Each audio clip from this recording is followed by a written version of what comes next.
আসন্ন লোকসভা নির্বাচনের আগে দলীয় নেতা কর্মীদের চাঙ্গা করতে আসরে নামলো বিজেপি। দলের কার্যকর্তাদের মিথ্যে মামলায় ফাঁসানো, তাদের বাড়িঘর ভাঙচুর সহ একাধিক ইস্যুতে বিক্ষোভ সমাবেশ এবং ডেপুটেশন কর্মসূচি পালন করলেন তারা। শুক্রবার বালুরঘাট লোকসভা সাংসদ তথা রাজ্য বিজেপি সভাপতি সুকান্ত মজুমদারের নেতৃত্বে গঙ্গারামপুর মহকুমা পুলিশ আধিকারিকের দপ্তরের বাইরে বিক্ষোভ সহ ডেপুটেশন প্রদান করেন বিজেপি কার্যকর্তারা।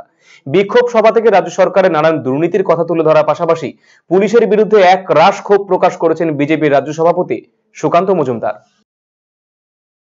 দেখুন, আজকে এই এসডিপিও অর্থাৎ গঙ্গারামপুর এসডিপিও, সেই এসডিপিও অফিস যে বুনিয়াদপুরে অবস্থিত, সেই বুনিয়াদপুর অফিসের সামনে আমাদের বিক্ষোভ সমাবেশ ছিল।